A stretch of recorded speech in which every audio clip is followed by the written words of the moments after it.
Okay, in this next segment, I'm not going to make comment on the specifics of this avoidable situation, but I do want to briefly talk about how this could have not made the headlines right around the world. Now, we've all heard about the term de-escalation, but what does it actually mean? And how can we effectively do it? Well, even the word effective. Well, effective really means for me spotting the often subtle signs that a person is feeling anywhere from mildly distressed to outright anger. And it's our role to take action to prevent them from spiraling into a potential crisis. It's not about simply just stopping the behavior, but about using an intervention strategy to calm the situation that presents us.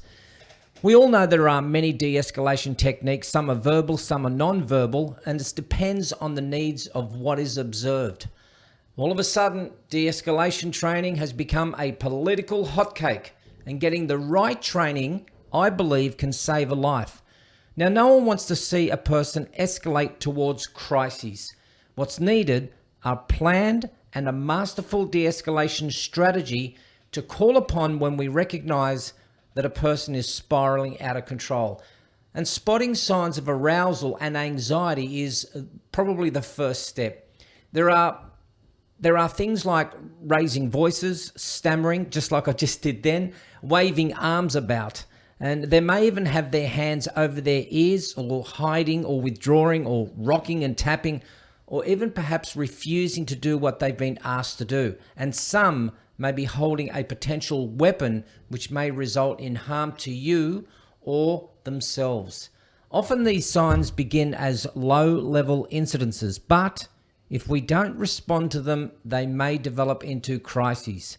Now, I've got some slides that I'd like to show you which have alternative ways to deal with individuals who may be disorientated or even confused. Have a look at this one here. A good red light phrase is "come here, come here, come here," which, as you know, is quite a threatening phrase. An alternative that we can use is, "Mary, let's talk about it. Can we talk about this? I want to know what's going on." Another phrase that we can use, which is actually quite disrespectful and rude, and you can see here is critical of others' behaviors, is "calm down." You've all heard of the term "calm down." And of course, what's the natural response that a person comes back with is "I am calm." And so an alternative here is "talk to me. John, it's going to be all right.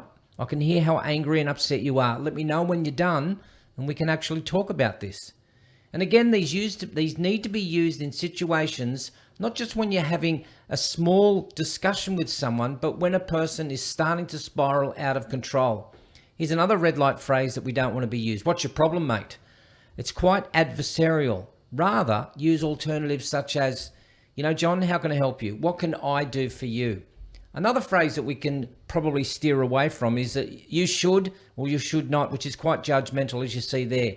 A good alternative is, "John, what do you want to do?" Or, "Gerald, what options do you have to consider?" Another red light phrase I want us to steer clear of is, "What do you want me to do about it?" which is pretty much an evasion of responsibility. Another good alternative here, green light phrase here is, "Gerald, I might not be able to solve that right now, but here are some options that I've got for you." This is much better than using some of the other red light phrases, which are escalating phrases.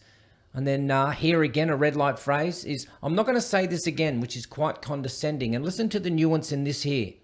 Is rather than saying, "I'm not going to say this again," how about you just rephrase this in saying it, "I will say this again, so please listen carefully."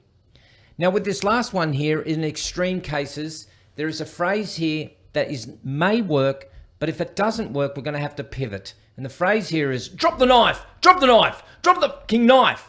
Verbalizing the presence of a knife is, of course, important to alert officers, witnesses, and other people around you that there may be a possible threat.